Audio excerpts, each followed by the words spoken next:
Hi, I'm Brian King, and this is Winning Wednesday, where we take time to look at different ways that we can win in our marriages. Today, I want to look at a trend that's been happening over the years, something I didn't really know anything about when I first started doing Winning Wednesdays. When I started Winning Wednesdays, I said that the alternative to winning was taking a really long time to lose. And I didn't realize at the time that there is this trend that's been going on, and it's called gray divorce. And it's basically people over 50 getting divorced. That represents decades and decades of time together. And basically, talk about taking a really, really long time to lose. The trend has been increasing. Back in 1990, only about 8% of the divorces were people over 50. By 2010, it had doubled. And now, another 15 years later, it's up to 40%. 40% of all the divorces are people over 50. It's leveled out a little bit. The only one that's increasing is people between 60 and 65 and older. That one's continuing to rise. So obviously, there's still something going on here. And it's changed. I mean, 1990 wasn't that long ago, and it's just increased a lot. Obviously, there's a lot of reasons. Everybody's got a different story. What I want to focus on today is how to not be in that percentage and to not let that happen to you. Some of the reasons that they are been given are that people are living longer. So there's a lot more time after, like, they become empty nesters. And also, financially, more women are capable of supporting themselves without a great deal of hardship. In other words, they have the financial means to support themselves. So there's a lot more women initiating divorce. Dozens and dozens of reasons, but it all kind of points back to the decades before.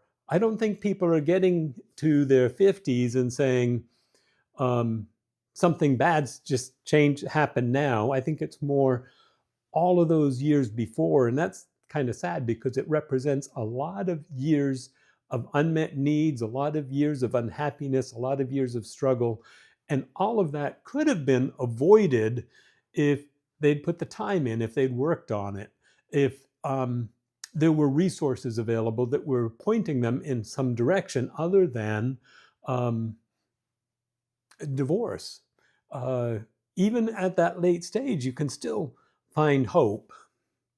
So obviously, doesn't matter what stage your marriage is in, we want to find ways to protect yourself from that trend.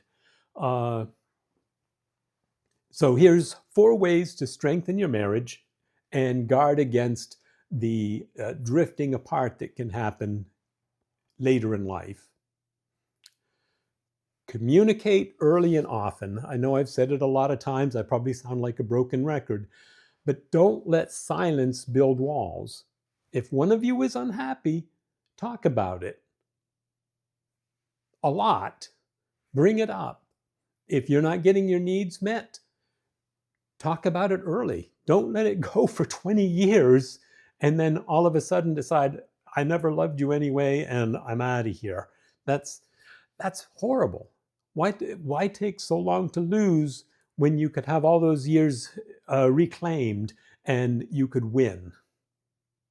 Winning Wednesday, that's what we're talking about. We're talking about ways to win.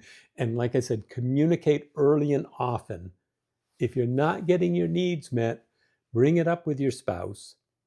I know that happened a few times in our marriage when we got just slightly sidetracked. After our 3rd child was born, my wife went into mom mode, and perfectly fine. That's what we were planning to do. But the problem is I got pushed to the bottom of the list, and then I wasn't even sure if I was on the list. We had to sit down and talk.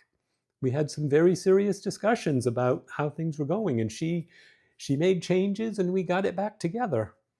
When she approached and went through menopause. That was a difficult time too, and we had to talk about how we could meet each other's needs because we were both changing.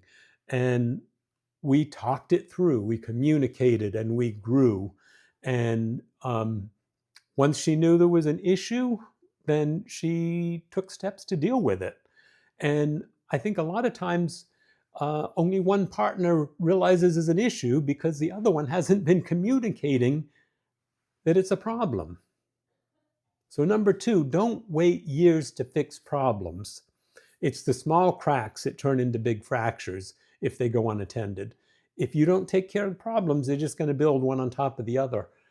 If you have that third or fourth child, or even the first after the first or second, and the communication goes down, you're only talking about meeting the kids' needs, you're only talking about babyland, the sex gets further and further apart, and you're not as connected, that's when you need to talk. Fix those problems before it's been years or months, or don't even let it go weeks. Talk it out. Figure it out. Number three, you need to prioritize your marriage. When I say that, marriage is forever. Marriage lasts until death. All of the other relationships and things that go on, your career doesn't last forever. You get to a point and they expect you to retire and let somebody else have the job. It's kind of annoying, actually, but it happens. And children grow up and leave. Don't focus everything on your children. They are a season, and then they move out. Granted, they come back with grandchildren and you can start over again, but still, it's a season. But your marriage is forever, and it's meant to last a lifetime. So if you've got little kids, make sure you're still prioritizing your marriage. Make sure you have that date night. Make sure you have coffee time. Make sure you prioritize your wife. And if she's not prioritizing you, get in there and say, hey, I need you. Don't blame her. Don't make it a big fight. Just say, I need you. We're doing this together, right? Kind of take it from that point of view, not the you're doing something wrong, but I need you. That makes a huge difference. And that's basically what I ended up having to do in a couple of times. And it fixed everything because she wanted to be married. She wanted to have a good marriage. We both did. So we had to work on it. And there have been times when I haven't been meeting her needs and she had to talk to me about it. So it's a give and take, and it's the communication that makes it all work. So number four, stay alert for drift. Every marriage can slowly slide apart if you're not intentional. Notice the signs and take steps to reconnect. Like I said, it can be after the babies come along. It can be when the husband dives into his career because it's what's necessary. He's got to build his kingdom. He's got to do all of these things. Don't let that become a reason to drift apart. Men and women nowadays both have careers, and there's double the opportunity to drift. So reconnect. Make sure you're constantly reconnecting and reestablishing all of the things that you've been doing before so that you can just continue it. The consequences of a divorce later in life can be devastating. You've invested decades together. You've built a life, you've shared history, and if you do get a divorce, there's less time to rebuild financially or emotionally. It's not good. So you should be doing everything now that you can to avoid becoming one of those statistics. The good news is, with intentional habits and a focus on each other, you can not only avoid gray divorce, but you can build a marriage that grows stronger and stronger with time. That's what my wife and I have done. Our marriage is stronger now that we're older than it ever was before. It's just getting better and better. That should not only be your goal, it should be something that's attainable. Don't let little problems go for years. Way too many people are doing that. And that's why the trends are going through the roof with gray divorce. So, like I said, let's win at our marriages. Why would you want to take a really, really long time to lose when all you have to do to win is simple things over and over again and just keep at it? That's it for today's Winning Wednesday. Keep communicating.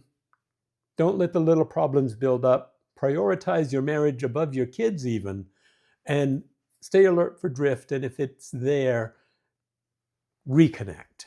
It's worth it. Talk to you next time.